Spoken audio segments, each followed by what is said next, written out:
Balik lagi bareng gue Rizal. Kali ini cerita film akan menceritakan alur film berjudul Kuruti, para penjahat dan juga teroris yang mengusik kehangatan keluarga Ibra. Dan nantinya akan diberantas oleh Ibra dengan sekuat tenaga dan mampu melindungi keluarganya. Dan inilah Laik yang diperankan oleh Prithviraj Sukumaran, kini berperan sebagai penjahat. Dan cerita menegangkan dari keluarga Ibra pun dimulai.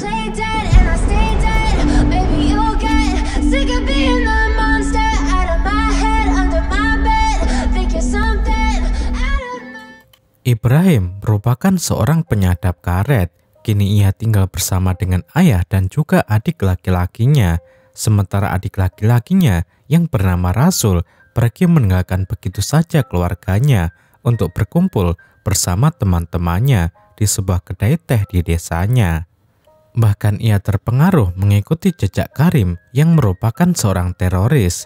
Suatu malam saat Ibra tengah berkumpul bersama keluarganya, tiba-tiba seseorang yang mengaku sebagai polisi membawa tersangka pembunuhan penjaga toko sembako seorang muslim bernama Wisnu.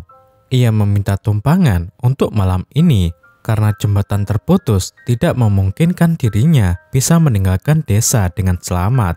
Polisi yang bernama Satian itu pun mengumpulkan benda-benda yang bisa dijadikan senjata, hingga ia menemukan sebuah senapan laras panjang yang merupakan milik ayah Ibra, Tuan Musa Kadir. Suma yang seperti biasa datang membawakan makanan untuk keluarga Ibra.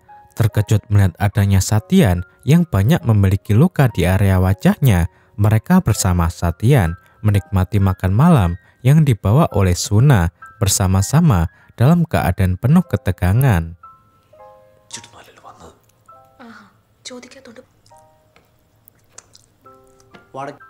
Setelah melewati beberapa ketegangan, mereka mencoba tidur dengan keadaan ketakutan.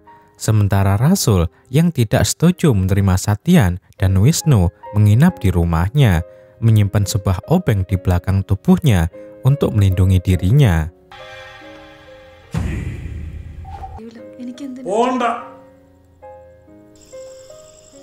Saat mereka mencoba memejamkan mata, suara sepeda motor semakin mendekat ke arah rumah mereka. Mereka mulai tersadar dan bersiap-siap. Dari luar, Karim mengetuk pintu dan meminta diizinkan untuk masuk. Setelah itu, Ibra membukakan pintu Karim yang langsung memberondongnya dengan banyak pertanyaan tentang keadaan rumah Ibra yang terlihat berbeda.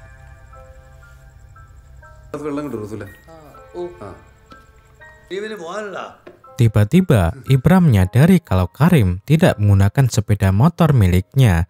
Karim mengakui kalau ia mengendarai sepeda motor Laik, temannya dari kota. Tak berapa lama, Laik pun masuk ke rumah Ibra. Laik. Assalamualaikum. Waalaikumsalam. Ia mengatakan kalau ia kemalaman untuk melanjutkan perjalanan ke Bangalore akibat jembatan yang belum diperbaiki karena longsor setahun yang lalu. Ia pun mempunyai kecurigaan yang sama dengan Karim dan beranggapan ada orang lain di rumah Ibra. Untuk memancing orang yang bersembunyi di dapur dan di kamar, Laik berpura-pura mengeluh lapar dan meminta sepiring nasi pada Ibra dan juga keluarganya. Tapi Ibra mengaku kalau sudah tidak ada nasi dan lauk yang tersisa di rumah itu. Namun tiba-tiba Suma datang membawa sepiring nasi beserta lauk yang membuat Laik tersenyum sinis memandang ke arah Suma. Dengan cepat, Suma menjelaskan kalau ia hanya bermalam semalam karena hujan turun deras.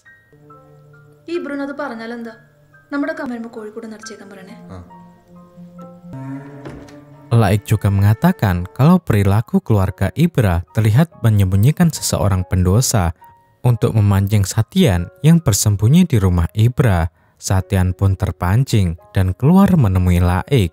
Ia duduk berhadapan dengan Laik yang tengah menyembunyikan sebilah pisau di bawah meja.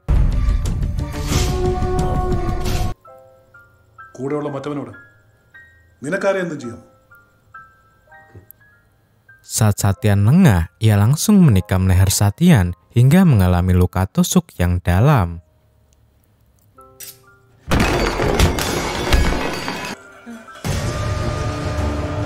Laik juga mendorong tubuh Satyan dan bergerak menyelusuri setiap ruangan rumah Ibra dan menemukan Wisnu yang tengah ketakutan di pojok ruangan.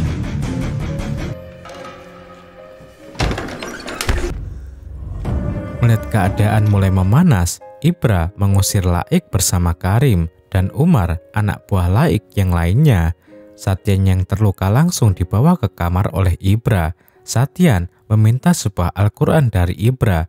Tanpa curiga sedikit pun, Ibra mengambil Al-Quran dan memberikannya kepada Satyan. Dengan nafas tersengal, Satyan meminta Ibra berjanji di atas Al-Quran untuk membawa Wisnu ke kantor polisi dan melindunginya dari Laik serta anak buahnya. Dengan penuh kebingungan, Ibra terpaksa bersumpah di atas Al-Quran. Satyan juga mengeluarkan pistol dan memberikannya kepada Ibra. Ia mengatakan kalau hanya tersisa 4 butir peluru penghuni pistolnya.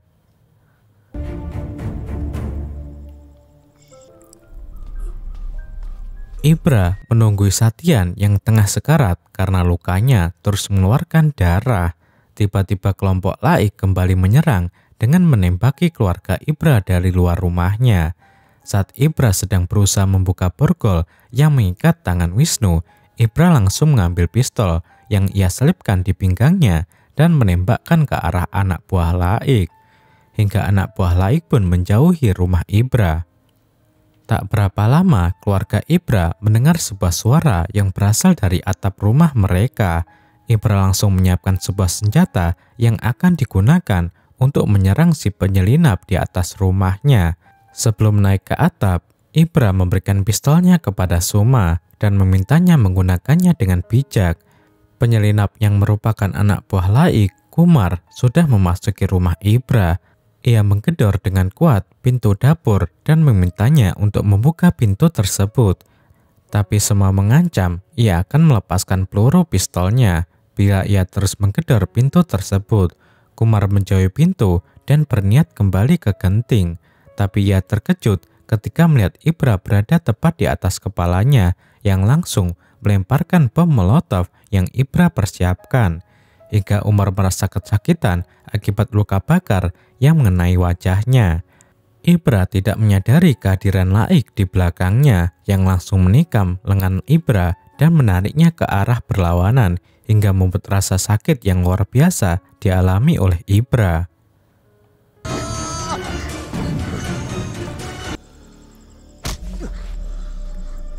Tapi dari bawah, Suma menarik pelatuk pistol dan melepaskan pelurunya ke arah Laik, hingga Laik terjatuh menggantung di antara papan penyangga atap. Suma menendangkan pistolnya ke arah Laik, yang langsung keluar melalui atap rumah Ibra. Setelah Laik pergi, Ibra pun masuk kembali ke rumahnya. Melihat luka di lengan Ibra, Suma langsung mencoba untuk menolongnya. Preman yang baru saja kembali dari bekerja merasa heran karena rumah Ibra dalam keadaan gelap. Sedangkan rumah tetangga yang lain tidak gelap sama sekali. Di tengah perjalanan menuju rumah Ibra, preman bertemu dengan Karim yang langsung berbohong, mengatakan rumah Ibra tengah mengalami gangguan listrik. Tapi preman yang melihat Laik dipenuhi dengan luka membuat preman merasa curiga kalau Karim dan Laik berniat buruk kepada dirinya dan keluarga Ibra. Preman langsung menjatuhkan buah-buahan yang ia bawa ke hadapan Laik dan Karim, hingga mereka tidak memperhatikan pergerakan preman yang naik ke atas pohon. Preman pun menjatuhkan sarang lebah tepat di dekat Laik dan juga Karim. Dengan bergegas, preman melarikan diri saat mereka sedang berusaha mengusir lebah-lebah yang mengganggu mereka. Umar yang telah sadar dari pingsannya keluar dari rumah Ibra melalui pintu samping dan mengalami luka bakar di sekujur wajahnya. Sedangkan preman yang selamat dari kejaran Laik dan Karim menggedor rumah Ibra dan langsung memberondong mereka dengan pertanyaan. Saat melihat mereka dalam keadaan kacau,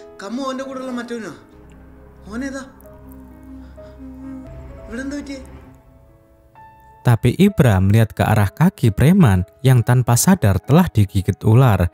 Ibra pun langsung menyobek sedikit kain dan melihat keadaan kaki preman yang terkena gigitan ular. Ibra mengatakan racunnya telah masuk ke tubuh preman dan harus cepat membawa preman ke rumah sakit. Tapi mereka merasa bingung bagaimana membawa preman ke rumah sakit sementara mereka tidak memiliki kendaraan. Lagi pula, Laik mengincar mereka di luar sana. Wisnu tiba-tiba memberikan kunci motor Laik yang terjatuh dan meminta Ibra membawa preman ke rumah sakit. Suma kemudian mengambil kunci motornya dan memohon kepada Ibra agar membawa kakaknya ke rumah sakit. Ia juga meminta Ibra membebaskan Wisnu hingga mereka pun terlibat kesalahpahaman. Melihat adiknya sedang berselisih paham, preman mengambil kunci motor dan memutuskan untuk pergi sendiri ke rumah sakit. Namun saat preman membuka pintu, ia langsung dihajar oleh Karim yang telah menantinya dengan membawa sebuah kayu besar. Saat Karim ingin menghabisi nyawa preman, Sumba langsung menarik pelatuk pistolnya dan menembak ke arah Karim tepat di perutnya.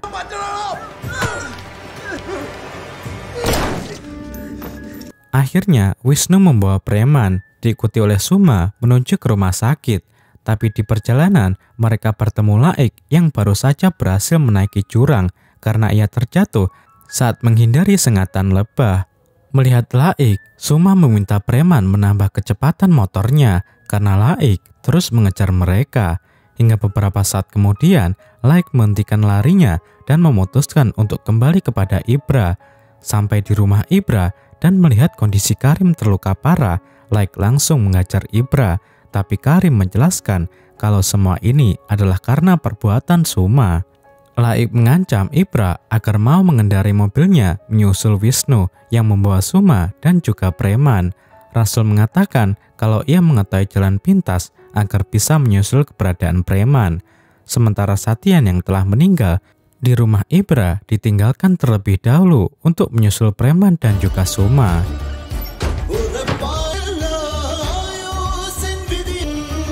Mereka pun sama-sama menyusuri jalan yang sangat gelap dan berliku di pegunungan. Banyak batang-batang pohon besar yang tumbang menghalangi jalan mereka. Di pertigaan bukit, Mansur menghentikan mobilnya. Ia mengatakan di atas bukit ini mereka bisa mengetahui keberadaan Suma. Apakah mereka berada di belakang atau mereka berada di depan kita? Laik pun menurutinya. Ia pun turun dari jeep diikuti oleh Rasul. Saat menanti kedatangan motor Suna, Laik menceritakan jati dirinya kepada Rasul dan mempengaruhi Rasul agar tetap berpihak kepadanya sebagai teroris.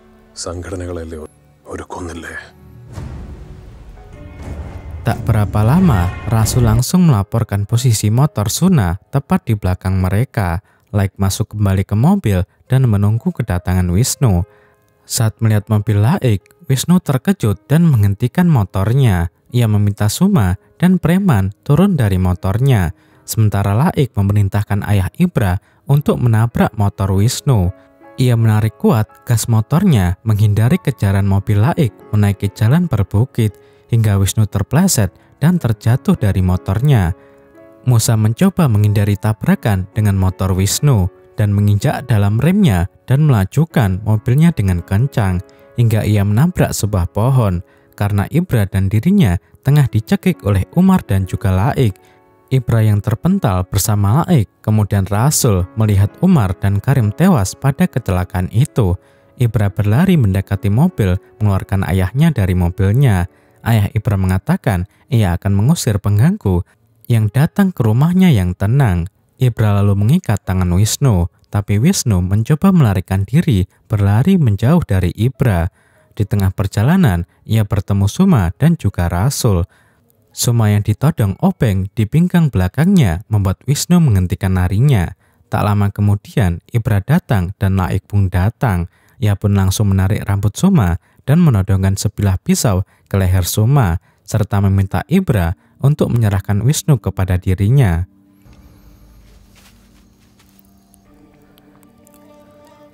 Tapi tiba-tiba preman yang dalam keadaan setengah sadar karena racunnya terus menjalar menembakkan ke arah Laik hingga mengenai Laik. Ibra langsung melepaskan ikatan Wisnu dan memintanya berlari sejauh mungkin.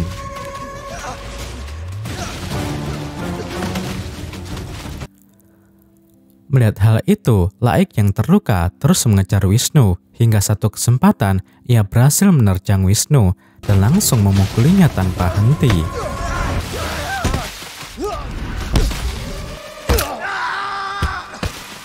Wisnu yang terluka parah hanya terdiam saat melihat Laik mengangkat batu besar dan berniat menghantamnya ke tubuh Wisnu.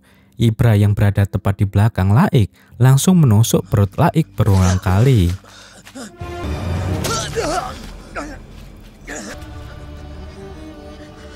Wisnu pun bangkit dan mendekati Ibra, lalu melihat Laik yang meringis kesakitan.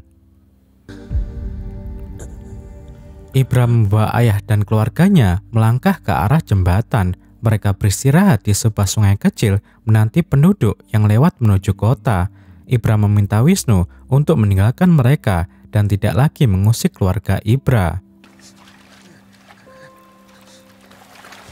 Wisnu menuruti perkataan Ibra dan berjalan tertatih menyusuri sungai menjauhi keluarga Ibra. Laik yang terluka parah didatangi oleh Rasul. Melihat Rasul yang datang dan menyadari Rasul berada di pihaknya, ia memberi sebilah pisau miliknya untuk Rasul bisa membunuh Wisnu.